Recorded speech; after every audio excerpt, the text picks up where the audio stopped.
আমরা প্রবাসী ডিউটি করতে করতে শরীর হয়ে যায় ব্যথা নাকি একটু চা বানাই খাবো। পানি বসাইয়া দিয়েছি চুলার মাধ্যমে, একটু আদা গড়িতে দিয়া রে, গড়ির মধ্যে কটা লং দিয়া দিমু, তিনটা এলাচি দিয়া দিমু, কয়টা দারচিনি ফাটাইয়া দিমু, অখন এগুলারে ছেঁচালামু আমরা প্রবাসী রে,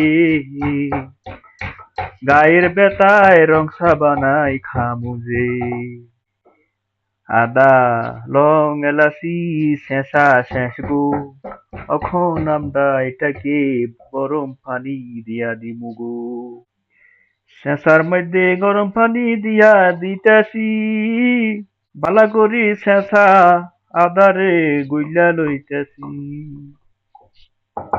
ঢাকনাটা খুইলা এখন সবকিছু পানির মধ্যে দিয়া দিমু যে, একটু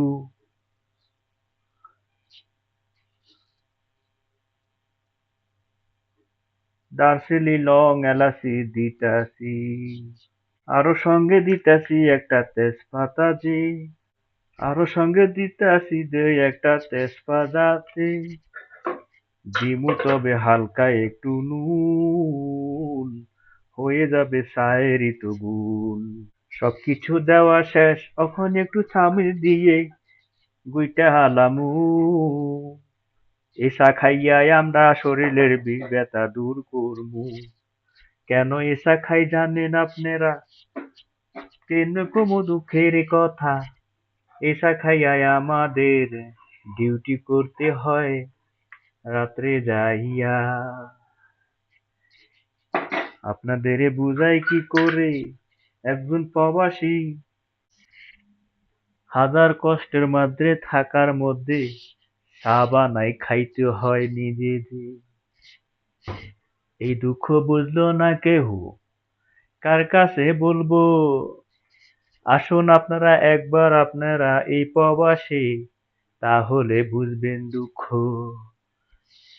আদা রসুন আদা দারচিনি লং এলাচি দিয়া গরম পানির মধ্যে ছেঁচা বানাইতেছি চা, শরীর ব্যথা সর্দি জ্বর কাশ থাকলে দূর হয়ে যা, ব্যথা হয়ে যায় যদি শরীর, কেউ খাবায় না এক কাপ চা, নিজের চা নিজে বানাই খাইতে হয়, এটাই আমরা প্রবাসী রে বাইজা। সর্দি হোক কাশ হোক যাই হোক, কেউ থাকে না পাশে, সবকিছু অসুখ বিসুখ দেখতে হয় আমরার নিজেই, তাই বলে বানাইতেছি চা, আসবেন সবাই খাবেন, সবাইকে এক কাপ করে দিব আদা দারচিনি দিয়ে বানানো চা যে, এক চুমুক খাওয়ার সাথে সাথে চলে যাবে সবকিছু, শরীর ব্যথা থাকবে না আর আপনার শরীরের ভিতরে যে। চা খাবেন চলে আসুন, পারলে ভিডিওটা শেয়ার করে দিবেন। ধন্যবাদ।